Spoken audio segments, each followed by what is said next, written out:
Listo. En esta sesión número 7, que está en diapositiva, se va a realizar una comparación entre diversos materiales que se usan normalmente. Todo esto basado en sus normas de fabricación. Los materiales a comparar son la tubería de HDPE, la tubería de PVC-U y la tubería de PVC-O en clasificación 500. A ver, como introducción podemos indicar que dentro de la gama de los materiales de tuberías plásticas que cumplen la función de trasladar agua a presión, los más utilizados son el polietileno de alta densidad o HDPE, el PVC-U y el PVC-O. El abastecimiento del agua a presión se puede dar de dos formas: por gravedad o por bombeo. En ambos casos se debe de tener especial cuidado en el cálculo de las pérdidas de carga, ¿no? Es importante tener el cálculo de las pérdidas de carga.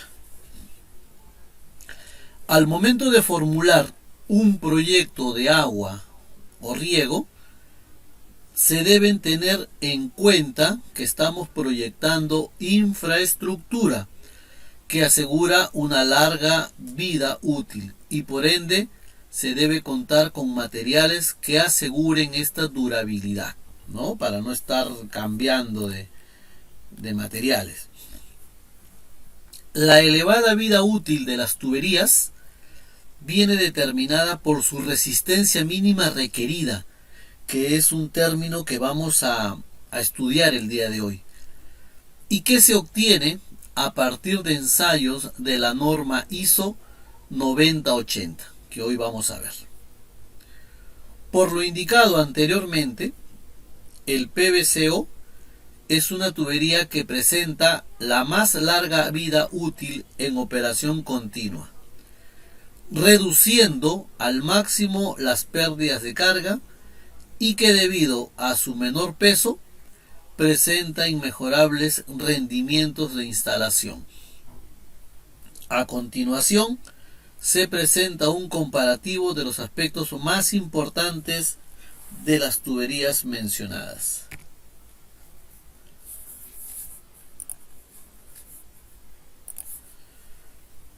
Vamos a empezar por el PVC-O. El PVC-O es el resultado de reorganizar la estructura amorfa de una tubería de PVC-U en una estructura laminar o estratificada, proporcionando propiedades mecánicas inmejorables en la tubería plástica, tales como su alta resistencia al impacto, que la tubería es casi irrompible, su alta rigidez, resistencia a la fatiga, excelente comportamiento ante el golpe de ariete,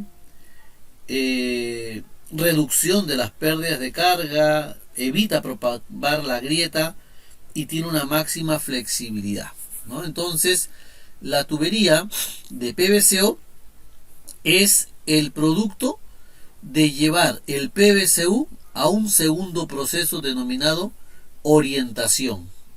En este proceso de orientación se reordenan las moléculas del PVC-U en una estructura laminar, como se ve en la imagen que está abajo, de tal manera que ahora la tubería va a tener una composición en su pared de múltiples capas. Y esas múltiples capas hacen que la tubería tenga una fortaleza grandiosa, tenga un menor espesor, tenga una mayor resistencia a la presión, tenga una buena rigidez anular, etc. Con respecto a las ventajas que presenta el PVC-O, son varias, son varias. Primero, que por la orientación molecular, la tubería de PVC-O ahora va a tener un espesor menor, casi la mitad del espesor de las tuberías de PVC-U, y prácticamente la tercera parte del espesor de la tubería de polietileno. Entonces, al tener un menor espesor, va a tener una mayor sección interna y eso se va a traducir en capacidad hidráulica, es decir, para un mismo diámetro nominal va a poder conducir más agua que otras tuberías. Debido a su menor espesor también va a tener un reducido peso, va a pesar mucho menos que cualquier tubería. También va a tener una mayor flexibilidad, lo que va a hacer que no necesite muchas veces codos de 11.15 o de 22, dependiendo del diámetro. Por su estructura laminar, es una tubería que no propaga grietas, no se va a romper. Y acá ustedes pueden ver en las imágenes y en el video que lo pueden ver en YouTube de estas pruebas que se hicieron además en el Plan Meris. Estas son pruebas que se han hecho en el Plan Meris. La tubería no se rompe. Debido a su ligereza, tiene máximos rendimientos de la instalación, alcanzando pues que la obra se pueda ejecutar en tiempos menores, reduciendo gastos fijos ahí, Es una tubería que presenta una larga vida útil debido a su resistencia mínima requerida, que es elevada, son 50 megapascales o 500 bares. Y en el caso de bombeo, como tiene una mayor sección interna, va a generar una menor pérdida de carga y por lo tanto la altura manométrica en una impulsión va a ser menor, y esto se va a traducir en que la potencia de la bomba pues sea menor también, A ver, con respecto a las normas de fabricación, quería ver, sí está bien. Con respecto a las normas de fabricación de las tuberías, tenemos que para el polietileno de alta densidad, la norma de fabricación es la ISO 4427 y que tiene una adaptación en Perú con la NTP, o sea, norma técnica peruana ISO 4427, y trata de sistemas de tuberías plásticas, tubos de polietileno P y conexiones para abastecimiento de agua. Por su parte, la tubería de PVCU o policloruro de vinilo no plastificado corresponde a la norma de fabricación ISO 1452 con adaptación en Perú en la NTP ISO 1452 y que tiene como título Sistema de tuberías de plástico para el abastecimiento de agua, drenaje y alcantarillado enterrado o aéreo con presión. Y respecto a la tubería de PVCO, su nombre es policloruro de vinilo no plastificado orientado PVCO y la norma internacional es la ISO 16422, que también tiene una adaptación en Perú con la NTP ISO 16422 para tubos y uniones de policloruro de vinilo no plastificado orientado para la conducción de agua a presión. Respecto a la resistencia mínima requerida, señores, este es un término importantísimo para poder entender cuál es el comportamiento en el corto y en el largo plazo de las diversas tuberías. Esta determinación de la resistencia mínima requerida se hace mediante el ensayo de la norma ISO 9080.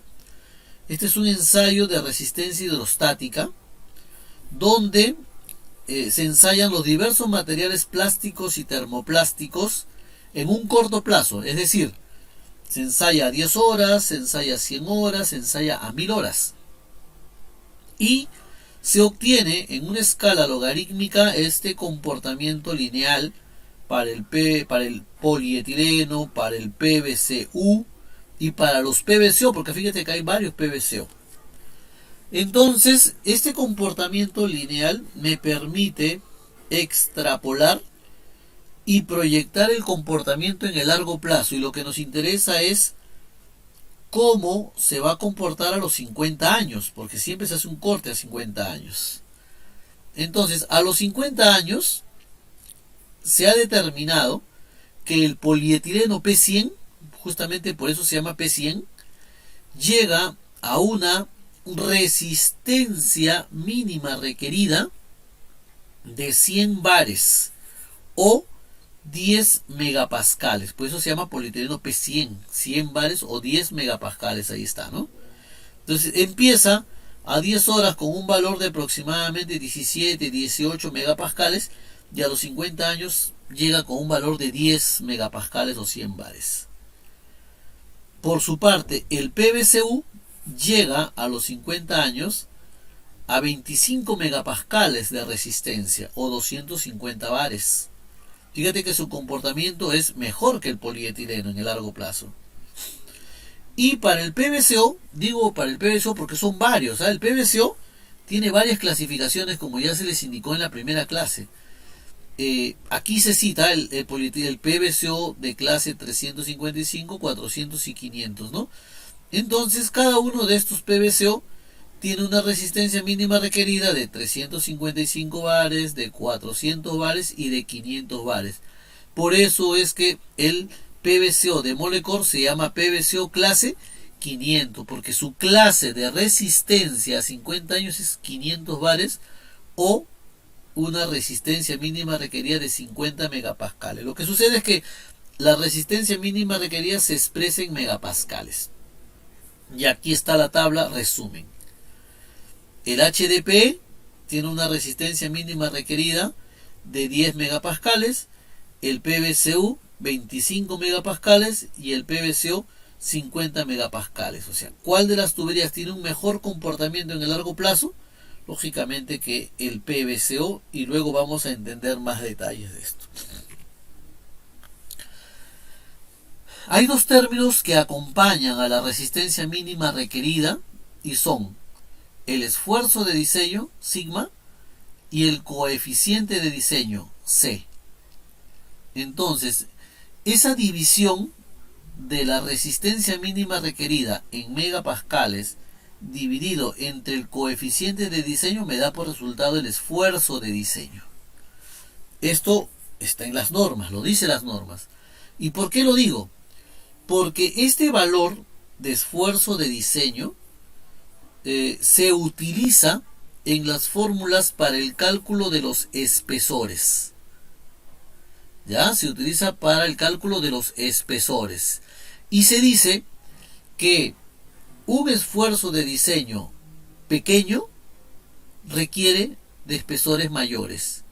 Y un esfuerzo de diseño grande requiere de menores espesores. Es inversamente proporcional. ¿Ya? Entonces, como 3 puntos importantes. La resistencia mínima requerida, RMR, designa la clasificación del material. Y ahí hay que acordarnos que como clasificación de material tenemos el polietileno, 10 megapascales, el PBCU, 25 megapascales y el PBCO, 50 megapascales. Bien, luego el esfuerzo de diseño es el valor clave para la determinación del espesor de la tubería, ¿no? Entonces, ahora vamos a ver la fórmula del espesor y van a ver cómo este valor entra. Este valor del esfuerzo de diseño es el resultado de dividir la resistencia mínima requerida entre el coeficiente de diseño. Y el coeficiente de diseño o coeficiente global de servicio, así los van a encontrar en bibliografías, es un valor mayor que 1 y que toma en cuenta tanto las condiciones de servicio como las propiedades de los componentes de un sistema de canalización. Y aquí están los valores. En el caso del polietileno, fíjate, esas tablitas han sido extraídas de las normas, ¿ya? En el caso del polietileno, de la norma ISO 4427. Y ahí tenemos el polietileno en sus distintas designaciones de material, desde el polietileno PE32 hasta el polietileno PE100, que es el actual.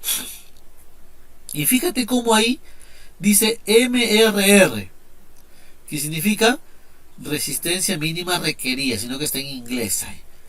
Dice a 50 años y a 20 grados centígrados, ¿no? Fíjate cómo es la equivalencia, ¿no? Mientras que aquí está en bares, P100, aquí está en megapascales, 10, ¿no? Aquí está en bares, 80, aquí está en megapascales, 8. Aquí está en bares, 63, aquí está en megapascales, 6.3. Y así, esta es la resistencia mínima requerida, ¿no? Resistencia mínima requerida. Bien, en la tercera columna de esta tabla, dice máximo esfuerzo permisible de diseño. O sea, este es el esfuerzo de diseño, el sigma, ¿no es cierto? Y ya da valores de 8, 6.3, 5, 3.2 y 2. ¿Por qué? Porque si nosotros vemos en la parte de abajo, dice resistencia mínima requerida 10 megapascales, o sea, este de acá, para P100. ¿Cuál es su coeficiente? 1.25. Entonces, habíamos dicho que el esfuerzo de diseño era dividir la resistencia mínima requerida entre el coeficiente. Si tú divides 10 entre 1.25, te sale 8. Aquí, si divides 8 entre 1.6, porque para el P80 trabaja con su coeficiente de 1.6, te sale 6.3. Y aquí están los valores, mira, ¿no? Para cada uno. Entonces, acordémonos que la resistencia mínima requerida del polietileno es 10 megapascales, aquí está, lo dice su norma, y su coeficiente de diseño es 1.25, el que resulta un esfuerzo de diseño de 8, en el mejor de los casos del polietileno. Y acuérdate que lo que te he dicho, que según el valor del esfuerzo de diseño, te sale el espesor. Si el esfuerzo de diseño es menor, tú necesitas mayor espesor. Entonces la pregunta sería aquí, mira, de todos estos polietilenos, P32, P40, P63, P80, P100, que tiene estos esfuerzos de diseño, ¿cuál tendrá mayor espesor para un mismo diámetro y presión? Lógicamente que el mayor espesor lo va a tener las clases de designación más bajas, ¿no? El P32 va a ser grueso, este también, y el P80 será el más delgado dentro de todos estos polietilenos, ¿no? Así hay que entenderlo. Continuamos. Para el PVCU, esta también es una tabla que se ha traído de la norma, ¿ya? Y dice designación del material y valores máximos del esfuerzo de diseño correspondiente. Y acá tenemos PVCU, dice 250. ¿Por qué? Porque esta es su clasificación de material según los ensayos de la norma ISO 9080. Ya lo habíamos visto, ¿no?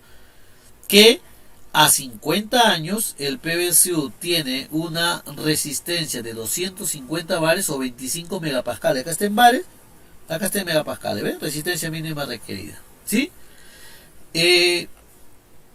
Y en el caso de diámetros, porque son para diámetros mayor a 90 o menor a 90, tiene una menor inclusive resistencia, ¿no? Pero nos vamos a enfocar en la clasificación de material 250. Fíjate. Para diámetro menor o igual a 90, dice que el coeficiente de diseño es 2.5. Para diámetro menor o igual de 90, su coeficiente de diseño es 2.5. Y para diámetro mayor de 90, su coeficiente de diseño es 2. ¿No? Entonces, si es 2, yo divido 25 entre 2, me sale 12.5. Y este es el valor de el esfuerzo de diseño. Acá está sigma. Y lo mismo se hace para las conexiones, es decir, para los accesorios, ¿no? Entonces, fíjate que mientras que el polietileno tiene un esfuerzo de diseño para el polietileno P100 de 8 megapascales, que era 10 entre 1.25, 8 megapascales, el PVCU tiene un esfuerzo de diseño de 12.5 megapascales. ¿Ve? 12.5 megapascales. Si yo utilizo dos tuberías, una de polietileno, otra de PVCU, para una clase 10, ¿cuál va a ser más gruesa? Lógicamente que el polietileno, porque tiene un menor esfuerzo de diseño. 8 versus 12.5. Y hemos dicho, menor esfuerzo de diseño, mayor espesor. ¿Ah? Ahora, el PVCO. El PVCO, esta tabla también la he extraído de la norma ISO 16422 y que como clasificación, en el caso del PVCO de Molecor, trabaja con la clasificación 500, que es la más alta de toda la norma. Fíjate, ¿no? La norma tiene 315, 355, 400, 450 y la clase 500. Esto está expresado en bares. Si yo quiero expresarlo, la resistencia mínima requerida en megapascales, se divide entre 10 y tengo 50 megapascales. Molecor fabrica sus tuberías con un coeficiente de diseño de 1.4, acá está. Y la división de 50 entre 1.4 me sale 36 megapascales.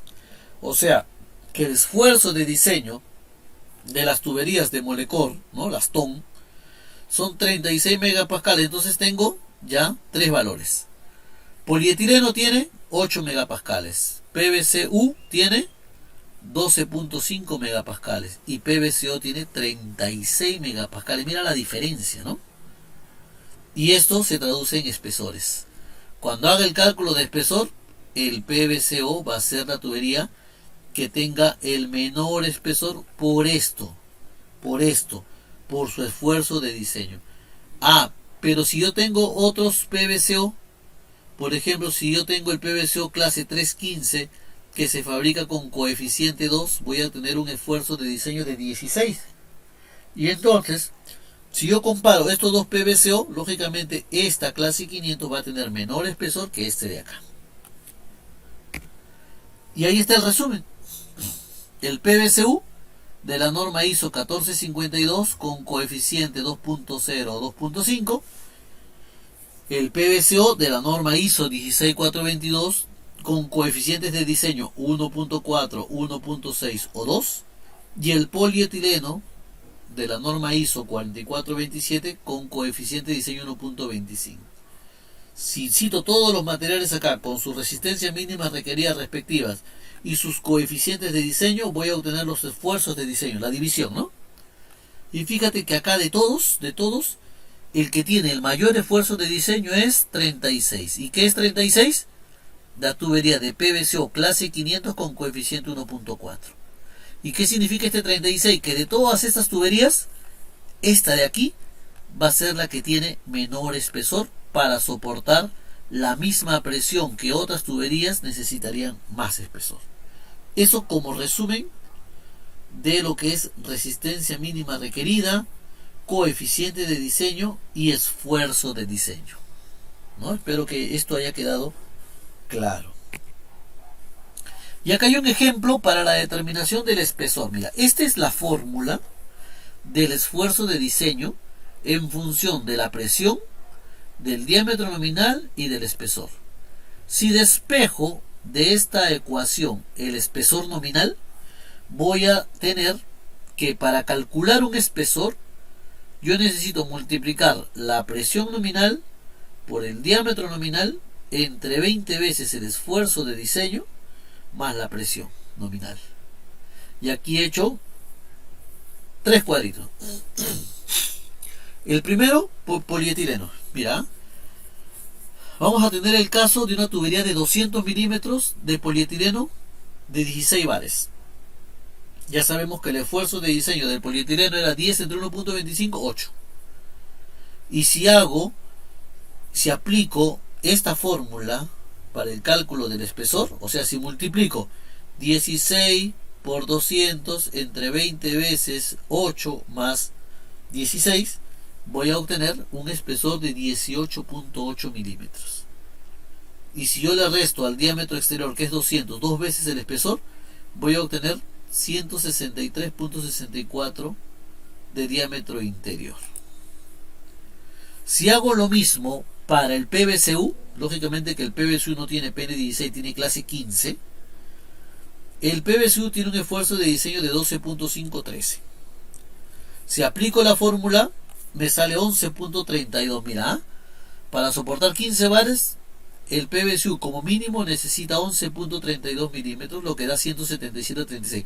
Aquí se comprueba que el espesor del PVCU es menor que el polietileno, por el esfuerzo de diseño 13 versus 8. Pero si esto yo lo llevo al PVCO, de 200 milímetros en PN16 para la clase 500, que tiene 36 megapascales de esfuerzo, solo necesitaría 4.38 milímetros. Fíjate, la diferencia, ¿no? De 18 a 4, de 11 a 4, lo que me da un diámetro interior de 191.24. Entonces, de todas estas tres tuberías, si es que tú necesitas hacer el cálculo hidráulico, necesitas calcular el espesor y quieres sacarle el máximo, de hecho que aquí claramente vemos la ventaja que tiene el PVCO en la clase 500, ¿no? ¿Esto qué hace? Un mayor diámetro interior, ¿qué hace? Vas a conducir más caudal, vas a reducir la velocidad, vas a disminuir las pérdidas de carga, vas a tener menos peso, vas a instalar más rápido, va a ser una tubería más flexible, vas a prescindir de algunos accesorios, o sea, múltiples ventajas en realidad. Ahora, ¿qué pasa con la temperatura y la presión de funcionamiento admisible? Ya, la temperatura y la presión de funcionamiento admisible. Vamos a suponer que la tubería se tiene que instalar expuesta, porque va a haber un tramo que pasa sobre terreno rocoso, o vas a tener un pase aéreo de repente por el costado de un puente, qué sé yo. Entonces, en el caso del polietileno, el polietileno se puede instalar expuesto porque es una tubería negra, tiene un negro de humo, tiene un absorbente anti-UV, y yo creo que no va a tener ningún problema de trabajar expuesto, salvo la dilatación, ¿no? Entonces, la norma del polietileno, la ISO 4427, me da esta gráfica, ¿no? Y en esta gráfica me muestra unas rectas, no son curvas, son rectas, del factor de reducción de la presión según la temperatura, ¿no? Entonces yo tengo tres rectas, tipo A, tipo B y tipo C. El tipo B es el que tenemos que utilizar para el polietileno P100. ¿Ya? El tipo B es para el polietileno P100, el tipo B. ¿Ya? Es el que tienes que utilizar. Acá tú te das cuenta que hasta una temperatura de agua de 20 grados centígrados, acá 20 grados centígrados, la presión nominal no sufre alteración. O sea, mejor dicho, la resistencia de la presión nominal del tubo no sufre. Si tú tienes una tubería PN 12.5, a esa temperatura de agua vas a poder trabajar sin problema la presión. Pero ¿qué pasa si la tubería, que si el agua aumenta su temperatura en 25 grados? Acá. Para 25 grados yo voy y veo que el factor de reducción por temperatura llega a 0.9 casi, ¿no? Acá mira, 0.9 casi. ¿Eso qué quiere decir? Que si la tubería tenía una resistencia a la presión nominal de 12.5, ese 12.5 lo tengo que multiplicar por este valor, que es 0.9, y me va a reducir la resistencia a la presión nominal. O sea que ese tubo ya no va a soportar 12.5 bar, sino una presión menor. O sea, hasta los 20 grados normal, pero de ahí para adelante tiene reducciones por temperatura. Eso pasa en el polietileno, hasta 20 grados es normal. ¿Qué pasa en el caso del PVCU? Y el PVCO también es lo mismo, porque ambos materiales son de la misma resina, ¿no? Hasta 25 grados, mira, le gana al polietileno. Hasta 25 grados su presión nominal es la misma que la presión de funcionamiento admisible. Hasta 25 grados, ¿no? Mientras que en el polietileno en 25 grados se reducía por 0.9, aquí está por 1. Pero ¿qué pasa si llega a 30 grados? Si llega a 30 grados, ahí sí tendría que ser por 0.9. ¿Ve? La gran diferencia, ¿no? Porque el PVCO es lo mismo, hasta 25 grados es lo mismo. La gran diferencia es que la tubería de PVCU no se puede instalar expuesta. ¿Por qué? Porque la luz, el sol, la radiación, con el tiempo daña la tubería, la cristaliza, la pone débil, y ante cualquier impacto se rompe como una galletita, ¿no? Eso no sucede en el PVCO, ¿no? En el PVCO sí se puede instalar expuesto, porque como tiene múltiples capas, cada capa se autodefiende y con la aparición de los rayos UV en una tubería de PVC expuesta, a lo más lo que pudiera pasar es que pudiera haber un cambio estético de color, o sea que la tubería se puede oscurecer, pero mecánicamente el tubo funciona muy bien, sigue trabajando, no se va a romper.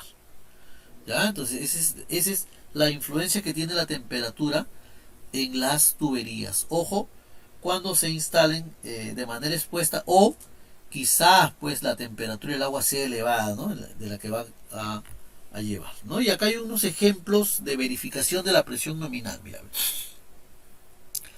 material polietileno, HDP, presión nominal 16 bares del tubo. Vamos a suponer que ese tubo va a trabajar con una presión de trabajo de 13 bares, pero la temperatura del agua es 30 grados.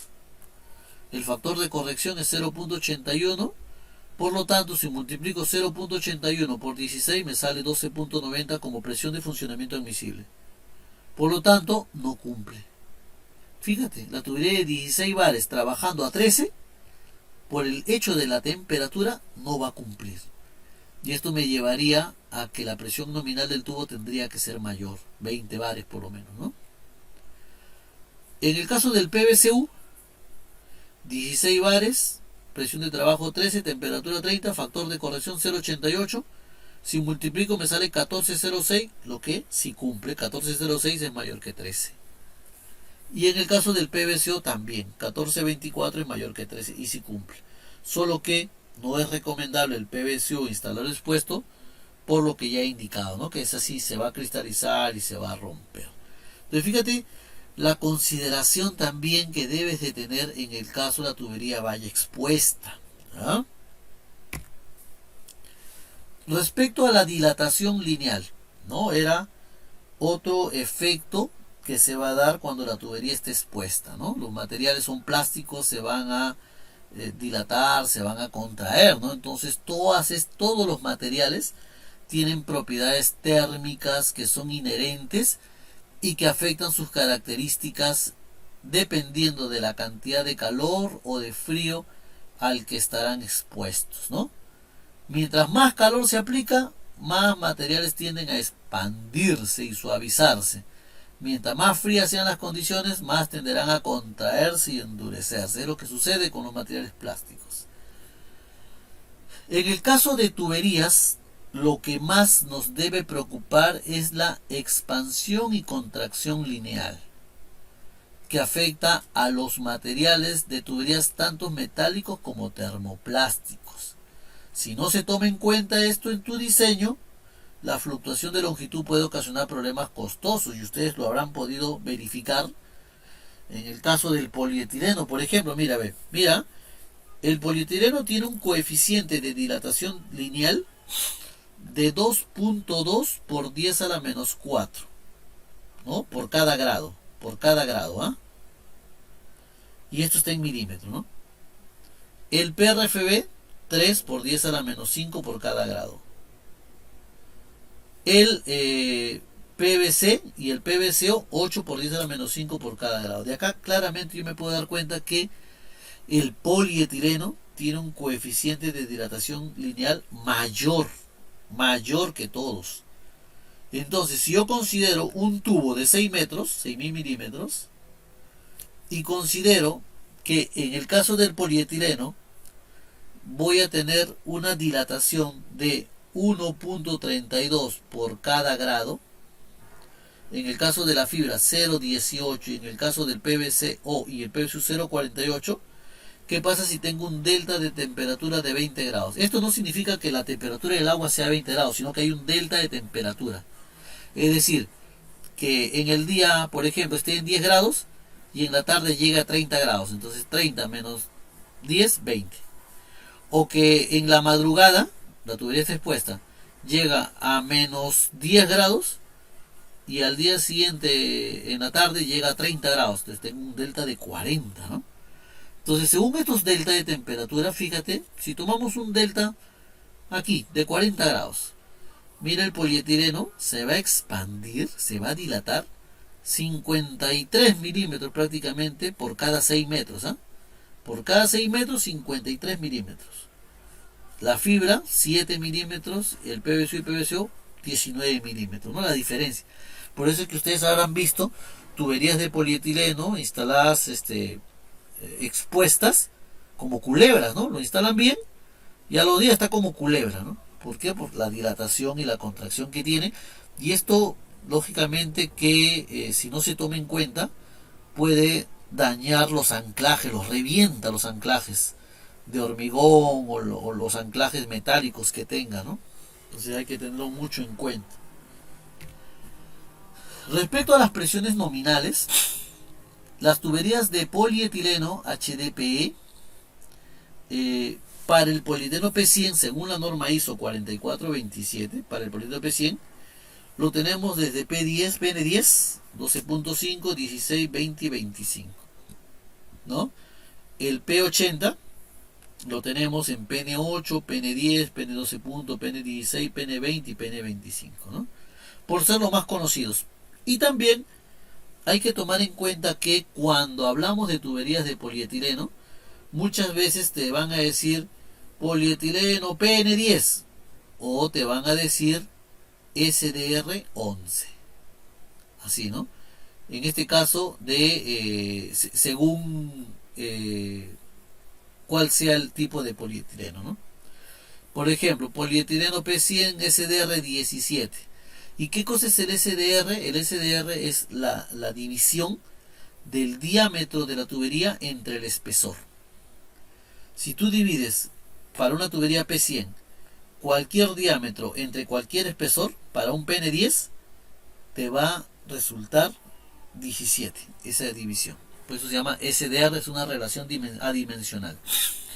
En el caso del PVCU, la norma nos dice que para diámetros menores o iguales a 90, tenemos desde la presión nominal PN6 hasta el PN20.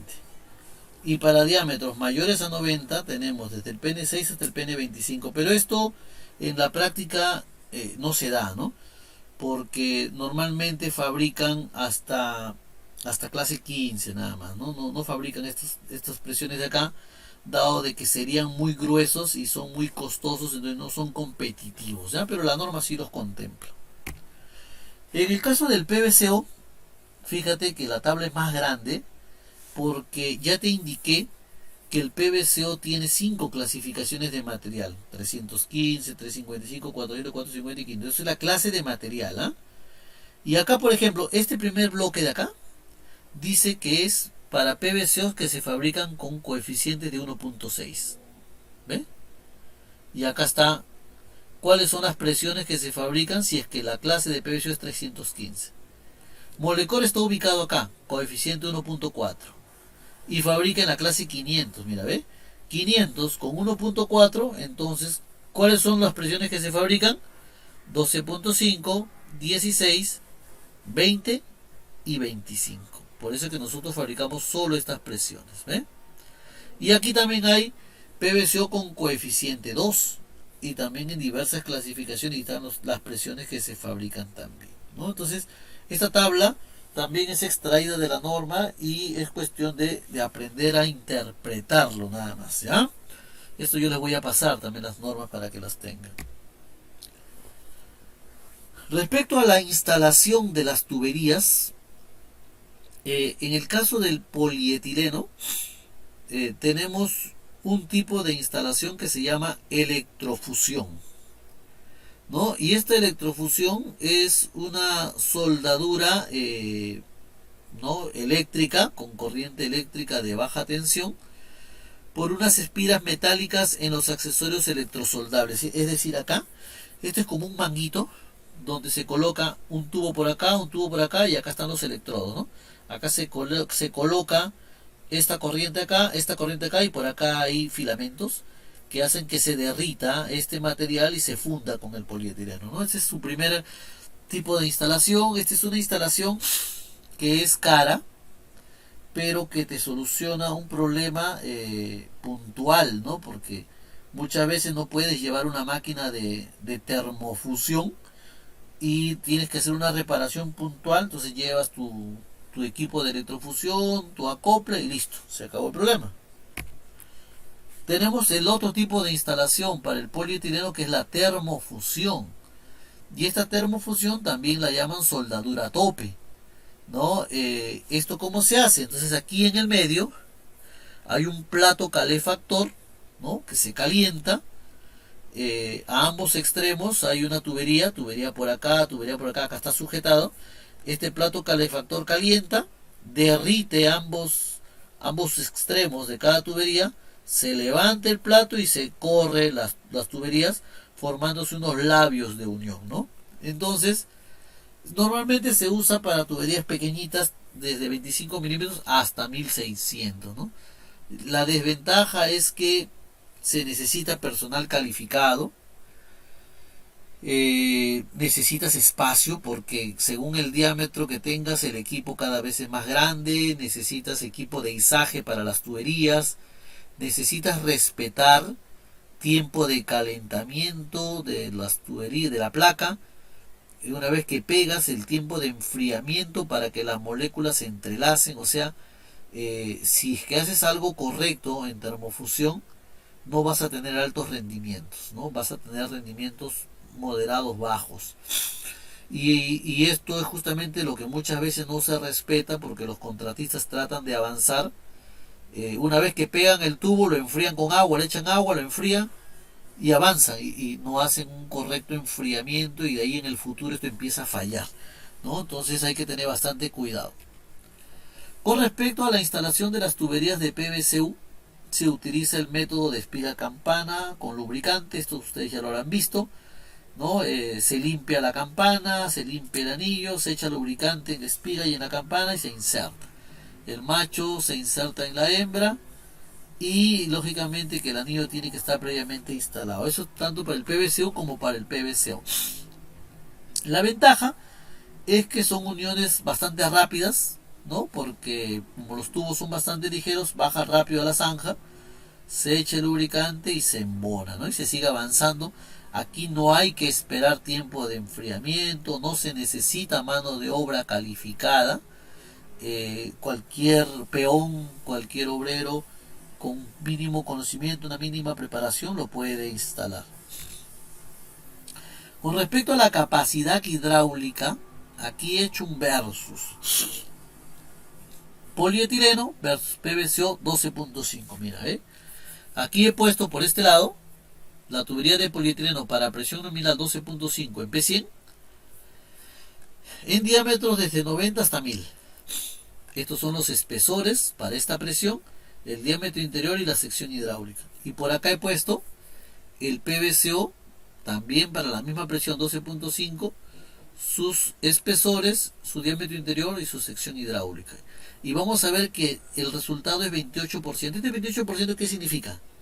Que el PVC-O para esta presión nominal tiene 28% más de sección hidráulica que el polietileno. Fíjate, 28% más. Si esto lo traducimos en caudal, vamos a transportar casi 30% más de caudal de lo que llevaríamos con el polietileno, ¿no? Una barbaridad. Eso es en 12.5. Pero si nos vamos al PN16, si aumentamos la presión, el polietileno necesita ser más grueso. Y el PVC-O también, pero no en esta proporción. De tal manera de que para PN16, mira, la ventaja a favor del PVC-O es del 36-37%. Si lo llevamos al PN20, donde el polietileno se fabrica solo hasta 800, el PVC-O se fabrica hasta 1000, ¿eh?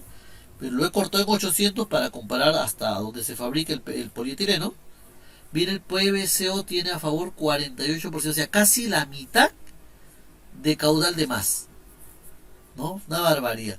Y si nos vamos al PN25, donde el polietileno solo se fabrica hasta el 450, ya pasamos la mitad, 64% de más, ¿no? Y esto muchas veces ha hecho que nosotros podamos reducir diámetros nominales. Es decir, que si en el polietileno necesitaban 250, nosotros ofreciendo 225 o 200, brindamos el mismo diámetro interior, ¿no? Y eso ya puede ser un ahorro significativo. Respecto al PVCU y el PVCO, he comparado aquí el PVCU en PN10 contra el PVCO en 12.5, ¿no? He comparado el PVCU PN10 contra el PVCO 12.5 y lo mismo, mira, a pesar de que el PVCO tiene una mayor presión, no necesita mayor espesor, de tal manera que la ventaja a favor del PVCO es 13% en capacidad hidráulica. Si nos vamos a la clase 15 del PVCU con el PN16 del PVCO, la ventaja es del 24% del PVCO. Y si nos vamos al PN20, donde el PVCU solo se fabrica hasta el 200, pero el PVCO hasta 1000, la ventaja es del 33%, ¿no? Y en el PN25 ni qué hablar. Respecto a los pesos, el peso del polietileno contra el PVCO en 12.5, mira, casi el doble, 92%. O sea, el PVC, el polietileno, pesa 92-93% de más, casi el doble, señores, casi el doble. Y si nos vamos al PN16, más del doble, mira, más del 100%. Pero el PVCO es bien ligerito. Si tomamos un dato, a ver, 200 milímetros, 12.5, la tubería de polietileno pesa 26 kilos, perdón, la tubería de PVCO pesa 26-27 kilos, acá, y el polietileno 52 kilos, la diferencia. Y si nos vamos a un PN16, el PVCO pesa 29 kilos y el polietileno 63 kilos, ¿no? Bárbaro. En el PN20 mira también la diferencia, más del doble, en el PN25 también, ¿no? Y esto sucede también en el caso de las tuberías de PVCU, ¿no? Mira, 89-90% de más es el peso del PVCU. En PN 12.5 y comparando la clase 15 con el 16, mira, más del doble, ¿no? Entonces el PVCO tiene múltiples ventajas de capacidad hidráulica, de pesos, con respecto a las otras tuberías pues convencionales, ¿no? Y con respecto a los rendimientos de instalación, si lo comparo el polietileno en 12.5 contra el PVCO, fíjate que por 6, por 7 veces más. Si tengo que instalar tubería de 250 en polietileno, en un día me podría hacer 500 metros. No, en PVCO, perdón, me podría hacer 500 metros fácilmente. Si tengo esos 500 metros de zanja abierta. En cambio, con el polietileno solamente llegaría a 60 metros. ¿Ve? ¿Por qué? Porque ya te dije que el proceso de termofusión involucra un calentamiento, un pegado, un enfriamiento, y eso hace que demore, ¿no? Pero fíjate los rendimientos de instalación. Mira estos valores versus estos valores de acá. O sea, es bárbaro la diferencia. En el PN16 es mucha más la ventaja, en el PN20 mayor, en el PN25 ni qué decir, ¿no? Y con respecto al PVCO también sucede algo similar, ¿no? Bien, entonces con esta presentación yo quería ya finalizar lo que es el tema de PVCO. Espero que estos días hayan servido para que ustedes se den cuenta de las ventajas que tiene el PVCO, no porque lo digo yo, sino porque me he basado en normas, me he basado en cálculos con respecto a otros materiales, y puedan ir ustedes al momento que están formulando sus estudios, sus expedientes, valorar el material, ¿no? Y si tienen consultas, dudas, necesitan ayuda, me lo pueden solicitar, tienen el WhatsApp, estamos en el grupo, o sea, sin ningún problema. Espero que ustedes se comuniquen conmigo y podamos trabajar juntos, ¿no? Ya el día de mañana, a pedido que me han hecho, voy a hacer cálculo de tuberías a gravedad, ¿ya? Donde se pueden incluir diversos materiales como la fibra de vidrio, como la tubería estructurada de polietileno, la tubería corrugada o la tubería del sistema Sanecor, que también nosotros, o sea, todos esos tipos de tubería aplican para una conducción a gravedad a tubería parcialmente llena. Entonces el día de mañana también vamos a hacer cálculos hidráulicos, que es diferente, mientras que en presión utilizamos las fórmulas de Darcy o la de Hazen-Williams. En las tuberías que trabajan parcialmente llenas tenemos que usar Manning, ¿no? El método de cálculo es totalmente diferente, ¿ya? Entonces el día de mañana, señores, los espero en esta sesión, que es el día jueves, y el día viernes estamos acabando la capacitación ya con esta última parte también de tuberías a gravedad.